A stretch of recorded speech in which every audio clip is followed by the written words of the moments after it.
Hello and welcome to की study point. साथियों, odd क्या होते हैं, हॉरेशियन ऑड, पिंडारिक ऑड और इर्रेगुलर ऑड क्या होते हैं, इस वीडियो में मैं इन तीनों को डिस्कस करने वाला हूँ विद एग्जांपल। तो आप वीडियो में बने रहिए लास्ट तक। सबसे पहले हॉरेशियन ऑड और पिंडारिक ऑड को जानने से पहले जान लेते हैं ऑड क्या होता है। It is an elaborately structured poem praising और ग्लोरीफाइंग एन इवेंट। पहले इनके हम थोड़ी डेफिनेशन और फैक्ट जानेंगे, उसके बाद इनको एग्जाम्पल से बिल्कुल क्लैरिफाई करेंगे कि कौन सा ऑड पिंडारिक ऑड होता है और कौन सा ऑड हॉरेशियन ऑड होता है। So let's see the definition. It is an elaborately structured poem praising और ग्लोरीफाइंग एन इवेंट और individuals, describing nature intellectually as well as emotionally. एक पोएम होती है जो किसी व्यक्ति की प्रशंसा करती है या उसको ग्लोरीफाई करती है।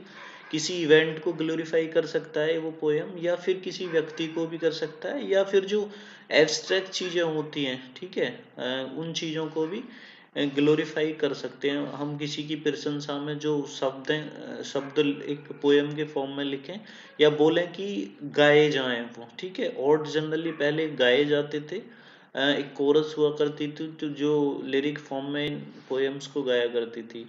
हमारे इंडियन ट्रेडिशन में भी कुछ इस तरह के एग्जाम्पल हम देख सकते हैं कि 3-4 लोगों की एक मंडली होती है, वो हारमोनियम के साथ गाने गाती है। कभी अब आजकल तो ऐसा देखने को नहीं मिलता है, बट पुराने समय में 10-15 साल पहले जाओगे अपने, जो हमारे फोर फादर्स हैं या जो हमारे पेरेंट्स हैं उनसे पूछोगे तो कहीं ना कहीं ऐसी एक कोरस हमारे समाज में भी हुआ करती थी, जो 4-5 लोग मिलके हारमोनियम और ढोलक वगैरह या इस तरह की कोई चीज़ लेके बजाते हुए गाना गाया करते थे। तो हमारे यहाँ उसे गाने का फॉर्म दे देते थे, लेकिन अगर वो स्टेंजा फॉर्म में हो, इंग्लिश में हो, तो उसे ये लोग पोइट्री की फॉर्म में ऑड बोला जाता है, ठीक है।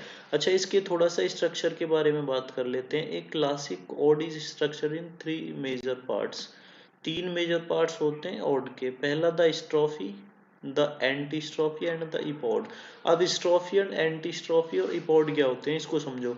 स्ट्रोफी का मतलब क्या है कि जो गाने वाला है व्यक्ति या जो इसको लिखने वाला है, जनरली ये ऑड गाया जाता था तो एक साइड से, मतलब राइट साइड में चलते हुए जो बोला जा रहा है, जो गाया जा रहा है, उसको स्ट्रोफी बोलते थे। और फिर जब रिटर्न होते थे लेफ्ट साइड की तरफ, तब जो गाया जा रहा है या बोला जा रहा है उसको एंटी स्ट्रोफी बोलते थे। और इसके बाद फिर एक जगह खड़े होके जो बोलते थे उसको इपॉड बोलते थे। तो ये 3 तरह के स्ट्रक्चर थे, इसमें 3 तरह के मेजर पार्ट होते हैं ऑड के, जो यूज़ किए जाते हैं लिटरेचर में। और बहुत सारे ऑड हैं जिनमें ये सब जो इसकी फॉर्म में यूज़ की गई हैं। Lot of incidents are there in literature, ठीक है। अब बात करते हैं पिंडारिक ऑड की। आई थिंक ऑड क्या है ये तो समझ में आया होगा। एक पोएम है, पोएम का फॉर्म है जिसके मेजर 3 पार्ट होते हैं, the स्ट्रोफी, anti strophe and the इपॉड, ठीक है।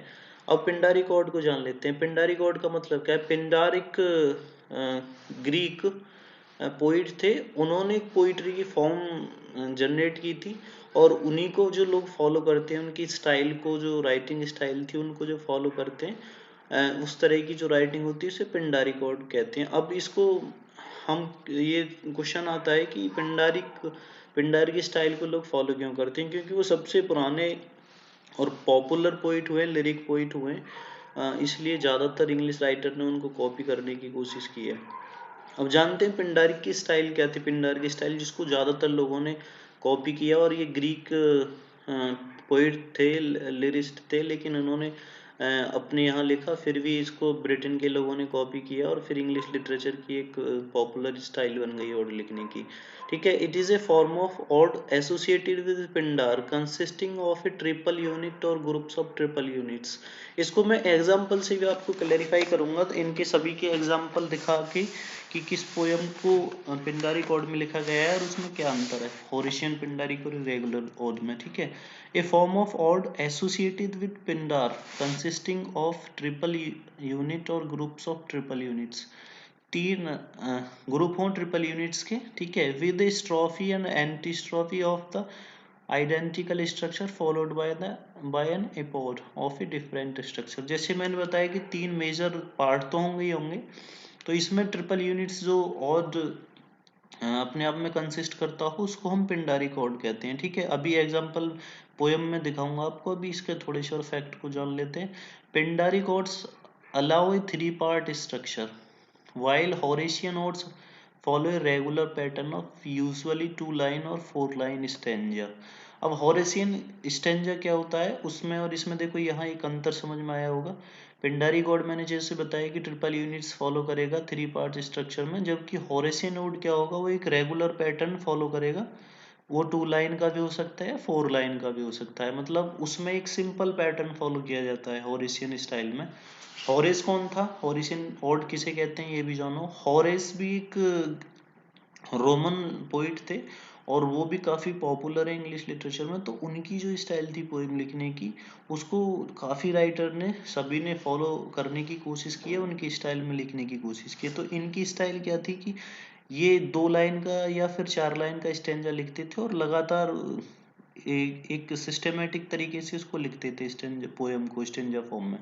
2 लाइन की होगी या वो 4 लाइन की होगी, तो उनकी स्टाइल को जो कॉपी करते हो हॉरेसियन स्टाइल होती है। लेकिन पिंडार ने ऐसा नहीं किया था। पिंडार का क्या होता था 3-3 लाइन के स्टेंजा होंगे, फिर जो इसका तीसरा पार्ट होता है इपॉड वाला वो 7 लाइन का भी हो सकता है 6 का भी हो सकता है, उसको मेजर करता था।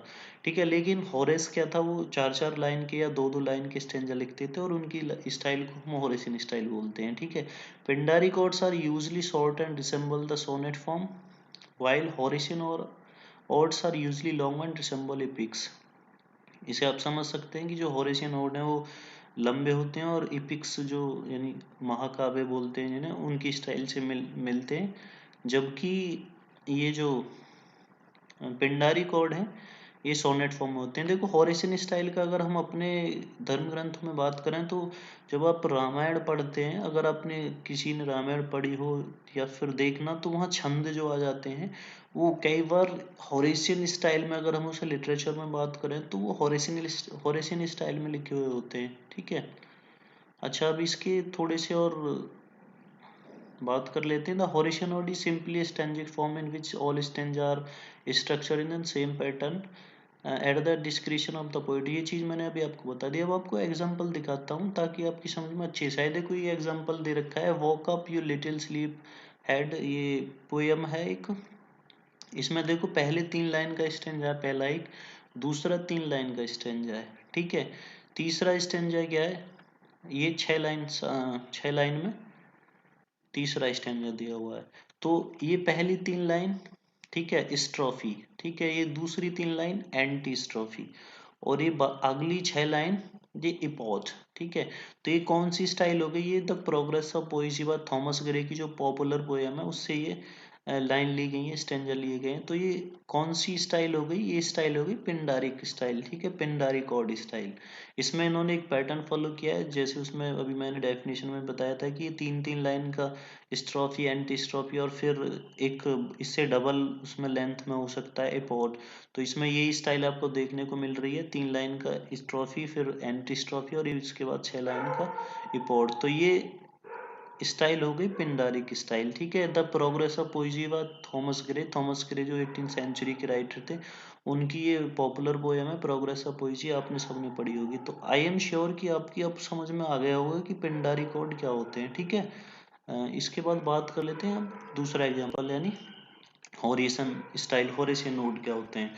हॉरेस के देखो इसमें 4 लाइन का एक स्टेंजा है फिर 4 लाइन का स्टेंजा है, मतलब एक सिस्टमेटिक तरीके से आप एक सिस्टम फॉलो कर रहे हैं। दूसरे तरीके से और समझते हैं, एक सिस्टम फॉलो कर रहे हैं, 4 लाइन का स्टेंजा लिख रहे हैं फिर आगे भी 4 का लिखेंगे फिर आगे भी 4 का लिखेंगे, मतलब आप एक सिस्टमेटिक तरीके से पोएम लिखते जा रहे हैं। तो इस तरह की स्टाइल कहलाती है हॉरेशियन स्टाइल। इसमें आप जरूरी नहीं कि 4 लाइन का ही लिखें, इसमें आप 2 का भी हो सकता है, 2-2 लाइन के लगातार स्टेंजा लिखे जा रहे हैं। लेकिन हाँ उसमें आपको चेंजिंग नहीं करनी है कि अब एक स्टेंजा 2 लाइन का लिखा फिर 3 का हो गया या 5 का हो गया, कई बार पोएम में ऐसा हो जाता है। ठीक है, तो इसमें राइम स्कीम और ये जो स्टेंजा स्टाइल है, ठीक है, ये काफी मैटर करता है, इसकी स्कीम इसके मीटर लेंथ।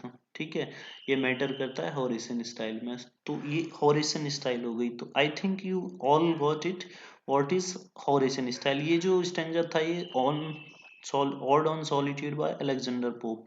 अलेक्जेंडर पोप का एक ऑड था ऑड ऑन सॉलिट्यूड, उससे लिया गया है। ठीक है, इसके बाद तीसरी जो फॉर्म है इरेगुलर ऑड इसे क्या बोलते हैं, ठीक है, इसको समझो इर्रेगुलर ऑड।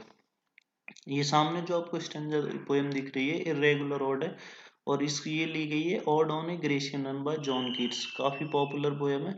इसका मतलब क्या होता है, इसमें आप किसी भी स्टाइल को फॉलो नहीं करते हो, जैसा आपका मन करता है ऐसा आप कंटेंट लिख देते हो।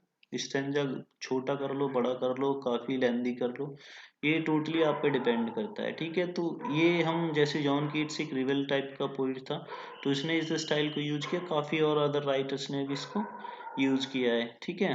तो इस तरह की जो ऑड होती है वो इर्रेगुलर ऑड कहलाती है।